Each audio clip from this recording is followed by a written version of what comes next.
सिया संग झूले बगिया में राम ललना, सिया संग झूले बगिया में राम ललना।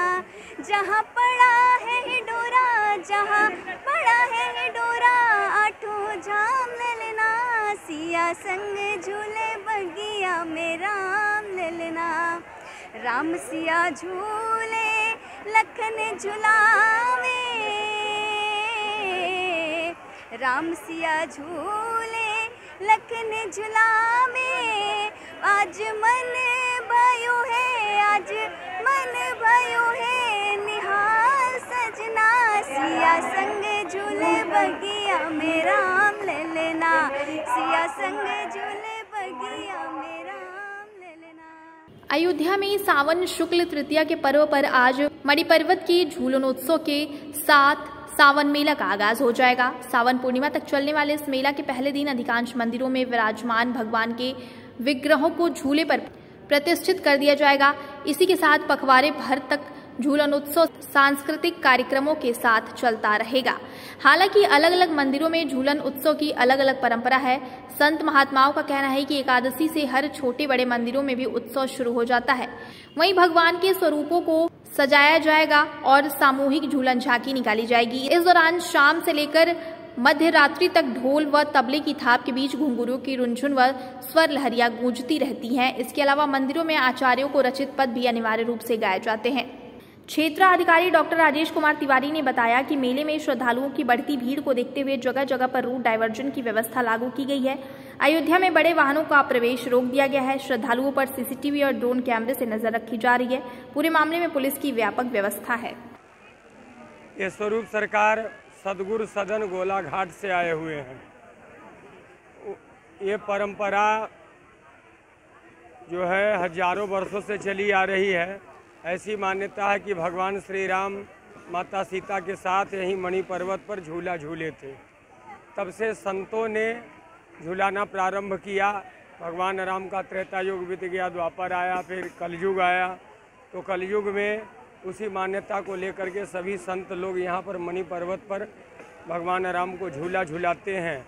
और आज के बाद अब हर मंदिरों में झूला पड़ जाएगा। वो 15 दिन तक पूर्णमासी तक चलेगा, जो कि अनवरत प्रतिदिन सायंकाल को शाम 8 बजे से लेकर के 11-12 बजे रात्रि तक हर मंदिरों में झूला चलेगा। और जहाँ से हम स्वरूप लेकर के आए हैं गोलाघाट सतगुरु सदन से, वहाँ की परंपरा है कि वहाँ पर 1 महीना 5 दिन तक झूला चलता है। वहाँ पर गुरु पूर्णिमा को ही झूला पड़ जाता है और सावन बीत जाने के बाद भादों के तीज को झूला उतरता है। और अंतिम झूला बिहुती भवन में भादो पंचमी की रात्रि में अंतिम झूला होता है, जिसमें पूरे अयोध्या के जितने स्वरूप हैं सब पधारते हैं। वहाँ पर राम विवाह भी होता है एवं कलेवा भी कराया जाता है ठाकुर जी को। उसके बाद झूला भी झुलाया जाता है। ये परंपराएं जो सदैव से चली आ रही है, उसी को हम लोग निभा रहे हैं। विभिन्न मंदिरों से भी यहाँ पे सभी मंदिरों से हाँ, और इसके साथ साथ ये तो स्वरूप सरकार आए हैं जो यहाँ पर बैठे हुए हैं।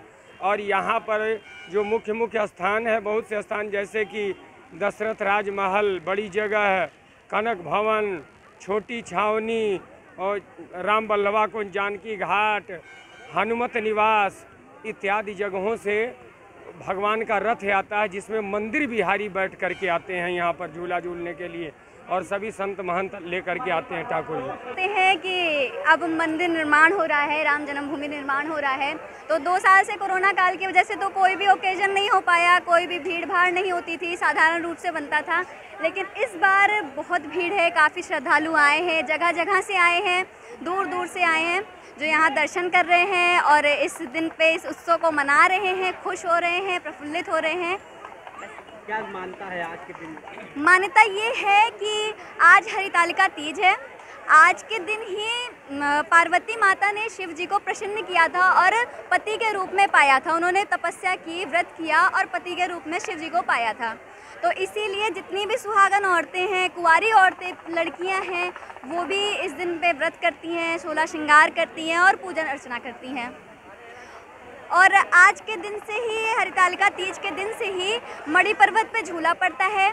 जितने अयोध्या के जितने मंदिर मठ हैं वहाँ से भगवान यहाँ आते हैं, दर्शन होता है, यहाँ झुलाए जाते हैं और उसके बाद से आज के दिन से ही 10 दिन 15 दिन तक रक्षाबंधन तक अपने झूला पड़ता है। सारे मंदिरों में भगवान को झूला झुलाया जाता है। पर्वत का प्राचीन मेला आज यहाँ पे शुरू हो रहा है, जिसके लिए सभी प्रमुख मंदिरों से प्रमुख विग्रह यहाँ आते हैं और यहाँ पे झूला झुलाया जाता है भगवान जी लोगों को।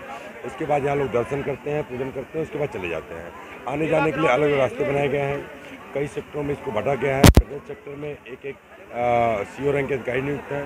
ओवरऑल एक एडिशनल SP को यहाँ का प्रभारी बनाया गया है मणिपुर क्षेत्र का। साथ ही साथ यहाँ पे रूट डाइवर्जन भी किया गया है इस क्षेत्र में आने वाले लोगों के लिए, जिससे कि काफ़ी बड़ी संख्या में लोग आ रहे हैं, तो पैदल आने वाले यात्रियों को, धार्मिक श्रद्धालुओं को किसी प्रकार की असुविधा न होने पाए। साथ ही साथ यहाँ पे जगह जगह CCTV कैमरे लगाए गए हैं, ड्रोन के माध्यम से निगरानी रखी जा रही है। पुलिस प्रत्येक चप्पे चप्पे पर सतर्क दृष्टि बनाए हुए है, जिससे किसी को किसी प्रकार की कोई असुविधा न होने पाए।